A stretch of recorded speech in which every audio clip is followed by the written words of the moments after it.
তমাল office থেকে বাড়ি ঢুকতেই মিলি বলল, কি একটা ঘোড়ার ডিমের টিভি কিনেছো? একটা সিরিয়াল দেখার জো নেই।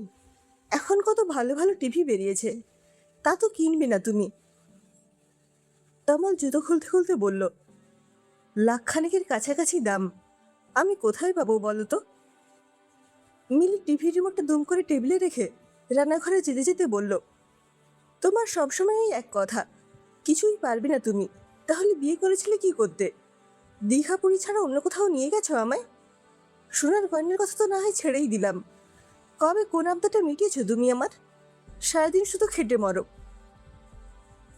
আমার সাধ্যমতো সবই তো করি মিলি। তোমার সাধ্য ঢের বোঝা আছে আমার। মাল্টিপ্লেক্সে কখনো নিয়ে গেছো আমায়? পাহাড়ে যেতে চেয়েছি কতবার, নিয়ে গেছো এই 5 বছরে? তোমার কাছে নাকি এগুলো বিলাসিতা। সবাইকে তো দেখি কত ভালো আছে।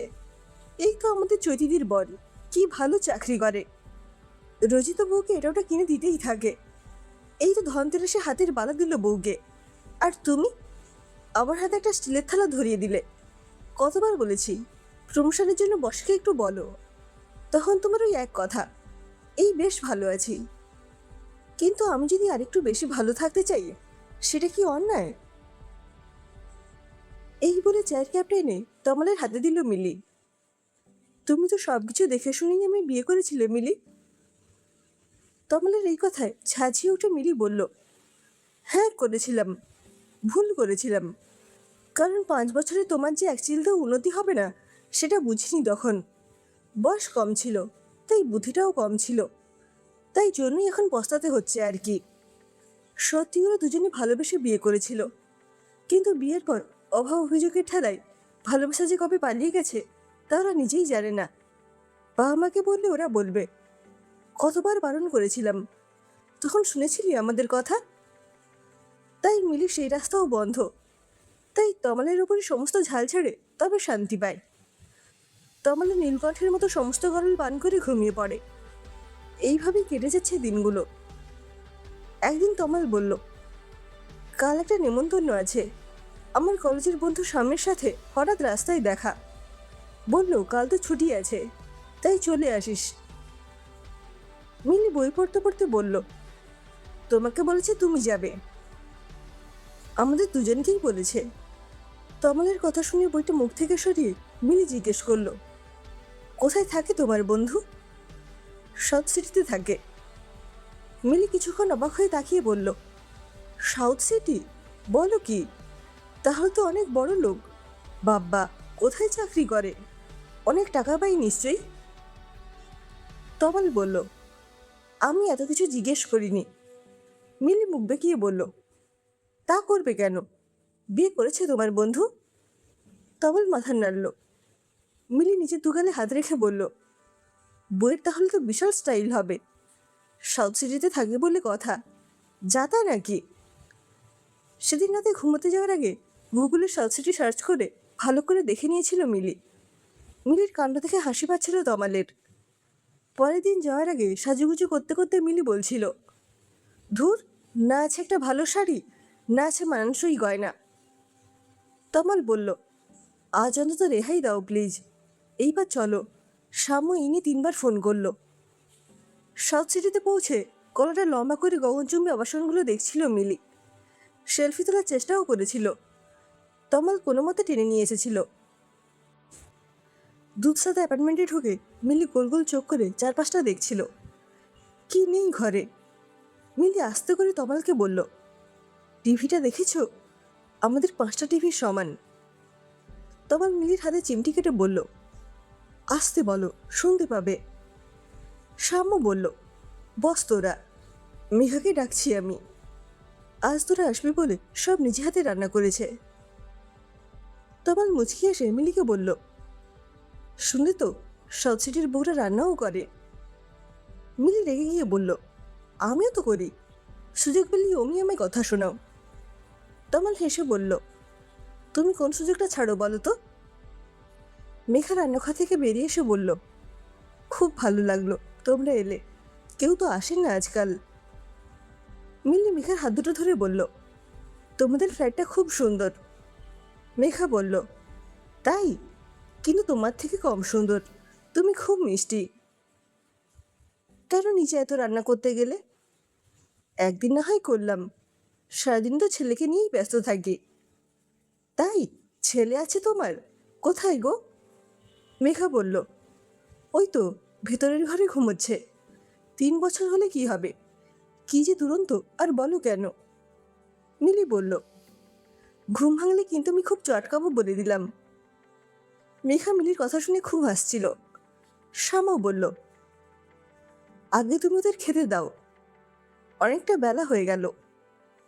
4 জন একসাথে খেতে বসলো ওরা। মেঘা মিলিকে বলল, তোমরা ফ্যামিলি প্ল্যানিং শুরু করে দিয়েছো তো নাকি? মিলি লজ্জা পেয়ে বলল, না গো, এখনো করিনি। এসব ব্যাপারে দেরি করতে নেই, সন্তান থাকা খুব দরকার। তাহলে দেখবে তুমি তোমাদের সাথে ঝগড়া করতেই ভুলে গেছো। তমাল হেসে বলল, যাক, তাহলে অন্তত ঝগড়ার হাত থেকে রেহাই পাওয়া যাবে। মিলি তমালকে অল্প ধমকে বলল, আমি শুধু ঝগড়া করি তাই না? কত গল্প হলো সেদিন। 2 বন্ধুর কলেজ জীবনের গল্প শুনে মেঘার মিলি হেসেই খুন। দুপুর থেকে বিকেল গড়িয়ে কখন যে সন্ধে নামলো খেয়ালই নেই। মিলি মেঘাকে বলল, খুব ভালো কাটলো আজকে দিনটা, এইবার তো যেতে হবে। পুচকেটা উঠল, কখন থেকে ভাবছি আদর করব। মেঘা বলল, এই তো ওঠার সময় হয়ে গেছে, আমি নিয়ে আসছি। মেঘা চলে যেতেই সাম্য বলল, তোরা বাড়ি যাবি তো? মেঘারও শরীরটা ঠিক নেই, ও একটু ঘুমোবে। সাম্যের কথা শুনে অবাক লাগলো মিলি আর তমালের। মিলি মনে মনে ভাবল, বাচ্চাটাকে একটু দেখলে কি এমন ক্ষতি হতো কে জানে। এই জন্যই এসব বড়লোকদের বাড়িতে আসতে ইচ্ছে করে না। মিলি সাথে সাথে বলল, হ্যাঁ, বাড়ি তো যাবই। এই বলে তমালের দিকে তাকিয়ে বিরক্তির সুরে বলল, তুমি দাঁড়িয়ে আছো কি? বাড়ি যাবে না নাকি? মিলির মেজাজ বিগড়েছে দেখে তমাল কথা না বাড়িয়ে বেরিয়ে পড়ল। শ্যামও ওদের সাথেই নিচে নেমে এলো। নিচে নেমে তমাল শ্যামকে বলল, চলি রে, খুব ভালো লাগলো। মেঘা ছেলেকে নিয়ে একদিন আয় আমাদের বাড়ি। আসলে তোকে রাখতেও লজ্জা করছে, 2 কামরার ভাড়া বাড়িতে থাকি, ইচ্ছে হলে আসিস। শ্যাম্য তমালের হাত দুটো ধরে বলল, তোর আমায় ক্ষমা করে দিস ভাই। ভাবছিস নিশ্চয়ই ছেলেকে দেখতে দিলাম না কেন? তমাল হেসে বলল, ধুর, বাচ্চা ঘুমোচ্ছে, তাই হয়তো। শ্যাম্য তমালকে থামিয়ে দিয়ে বলল, কোনো বাচ্চা নেই আমার, একটা ছেলে পুতুলকে শুয়ে রেখে দিয়েছে মেঘা। ছেলে হয়েছিল জানিস, 3 বছর বয়স যখন হঠাৎই জ্বর এলো একদিন, কোনো ডাক্তার ধরতে পারল না। 5 দিনের জ্বরে সব শেষ।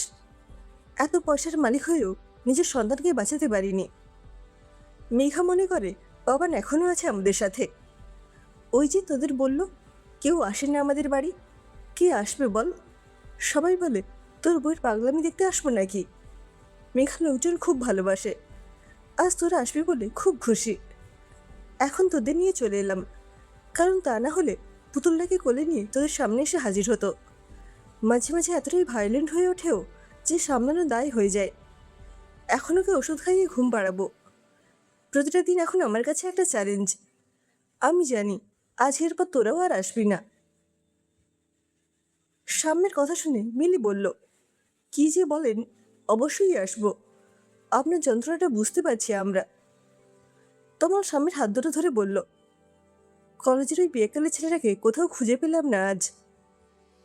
কি করবো বল, মেঘা যেমনই হোক সে আমার স্ত্রী, ভালোবাসি আমি ওকে। জীবনে যাই ঘটুক না কেন ওকে আমি ছাড়তে পারবো না। মাঝে মধ্যে যখন খুব বিরক্ত লাগে তখন নিজেকে এই বলে শান্ত করি যে আজ আমি যদি মেঘার জায়গায় থাকতাম তাহলে কি মেঘা আমায় ছেড়ে যেত। বাড়ি ফেরার পথে তমাল আর মিলি কেউই কোনো কথা বলেনি। ঘরে ঢুকে প্রথম মিলিই বলল, কত যন্ত্রণা বুকে নিয়ে দুটো মানুষ বেঁচে আছে বলো। বাড়ি থেকে সবাই তোর আভিজাতটাই শুধুমাত্র দেখেছে, কিন্তু মন খারাপের খবর আর কে রাখে। আমি তো তোমাকে রোজ কত কথা শোনাই, কিন্তু তোমার যন্ত্রণাটা বোঝার চেষ্টা করিনি কখনো। যদি যন্ত্রণাই না বুঝলাম তাহলে আর কী বা ভালোবাসলাম বলো। কে বলল তুমি আমায় ভালোবাসো না? নয়তো 5 মিনিট ফিরতে দেরি হলে 5বার ফোন করতে না। এত কথা শোনাও, কিন্তু তবুও একটা দিনের জন্য আমাকে ছেড়ে চলে যাওনি। মিলি তমালের শার্টটা টেনে ধরে বলল, তাহলে ঝগড়ার সময় বলে যে আমাদের ভালোবাসাগুলো সব জানলা দিয়ে পালিয়ে গেছে। আরে বাবা, পালিয়ে গেছে বলেছি, আকাশে তো আর মিলিয়ে যায়নি। কান ধরে টেনে নিয়ে আসলেই হলো। সব দোষ তোমারও নয় মিলি। আমি হয়তো জীবন সম্পর্কে প্রয়োজনের তুলনায় একটু বেশি উদাসীন, তাই তোমার সমস্যাগুলো আমার চোখ এড়িয়ে যায়। আজ থেকে চেষ্টা করব তোমাকে আরেকটু বেশি ভালো রাখার। আমিও সম্পর্ক ভাঙার কথা বলবো না তমাল, ভাঙতে তো কয়েক মুহূর্ত লাগে, করতে যে একটা জীবনও কম পড়ে যায়।